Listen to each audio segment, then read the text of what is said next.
കഴിഞ്ഞ രാത്രി 9 മണിയോടുകൂടിയാണ് ദാരുണമായ ഈ അപകടം ഉണ്ടാകുന്നത്. പനമ്പള്ളി നഗർ ഭാഗത്ത് നിന്ന് എനിക്ക് പിന്നിൽ കാണുന്ന സൗത്ത് പാലം ഇറങ്ങി സ്കൂട്ടറിൽ വരികയായിരുന്നു മനോജ് ഉണ്ണി. MG റോഡ് ഭാഗത്തേക്കാണ് പോയത്. അവധി ദിവസമായിരുന്നു, രാത്രിയായിരുന്നു, വാഹനങ്ങളും കുറവായിരുന്നു. സ്വാഭാവികമായും ഇറക്കമിറങ്ങി വരുന്നതിനാൽ അല്പം വേഗതയും കാണും.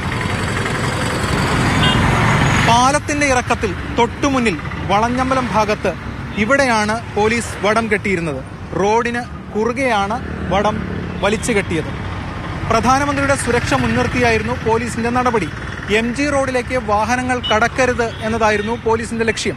അങ്ങനെ കെട്ടിയ ഈ വടത്തിലേക്കാണ് മനോജ് ഉണ്ണിയുടെ സ്കൂട്ടർ ഇടിച്ചു കയറിയത്. വടം കഴുത്തിൽ കുരുങ്ങി ഗുരുതരമായി പരിക്കേറ്റു, രക്തം വാർന്നു. ഈ ഘട്ടത്തിൽ തന്നെ തൊട്ടടുത്തുള്ള സ്വകാര്യ ആശുപത്രിയിൽ മനോജിനെ പ്രവേശിപ്പിച്ചു. പക്ഷേ ഇന്ന് പുലർച്ചെയോടെ മരണം സംഭവിക്കുകയായിരുന്നു.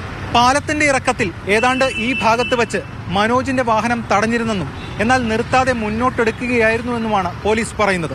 നടപടികളിൽ പോലീസിന്റെ ഭാഗത്ത് വീഴ്ചയില്ലെന്നുമാണ് വിശദീകരണം. അദ്ദേഹം അമിത വേഗത്തിൽ വന്നു, നിൽക്കാതെ പോയി, നിർത്താതെ പോയതുകൊണ്ടാണ് ഇത് സംഭവിച്ചത്. അപ്പോൾ അതിനകത്ത് പോലീസിന്റെ അനാസ്ഥ ഉണ്ടെന്ന് പറയുന്നത് തികച്ചും ന്യായീകരിക്കാൻ പറ്റാത്ത. എന്നാൽ പോലീസിന്റെ ഈ വാദഗതികൾ പര്യാപ്തമല്ല. നടു റോഡിൽ രാത്രിയിൽ റോഡിന് കുറുകെ ഒരു വടം വലിച്ചു കെട്ടിയാൽ ആരാണ് തിരിച്ചറിയുക? അല്ലെങ്കിൽ ഏതെങ്കിലും തരത്തിലുള്ള അടയാളങ്ങൾ കൃത്യമായി അതിൽ വേണം.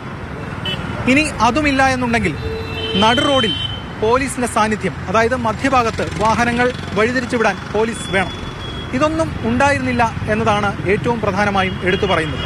കുടുംബവും പോലീസിനെതിരെ രംഗത്ത് വന്നിട്ടുണ്ട്. ആ ഓടിച്ചു വരുന്ന ആളത് കാണണ്ടേ? അതുണ്ടായിരുന്നില്ല. സ്ട്രീറ്റ് ലൈറ്റും ഉണ്ടായിരുന്നില്ല. പിന്നെ സാറന്മാര് പോലീസുകാർ ചെക്കിങ്ങിന് നിൽക്കുന്നുണ്ടെങ്കിലും അവർ സെന്ററിൽ ഉണ്ടായിരുന്നില്ല. അവൻ അടിച്ച് വീഴുകയാണ് ഉണ്ടായത്. വടം നേരെ കഴുത്തിൽ വന്നിട്ട് അടിച്ച് തെറിച്ചു വീണു.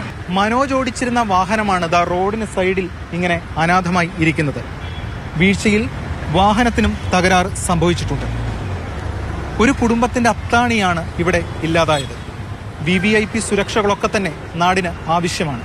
പക്ഷേ അത് നടപ്പാക്കുമ്പോൾ പോലീസ് കുറെ കൂടി ജാഗ്രതയും സൂക്ഷ്മതയും ഒക്കെ പാലിക്കണം എന്നതിലേക്കാണ് ഈ സംഭവങ്ങളൊക്കെ വിരൽ ചൂണ്ടുന്നത്. ക്യാമറമാൻ ആന്റണി ഗ്രിഗറിക്കൊപ്പം എസ് രാഗിൻ, മാതൃഭൂമി ന്യൂസ്, കൊച്ചി.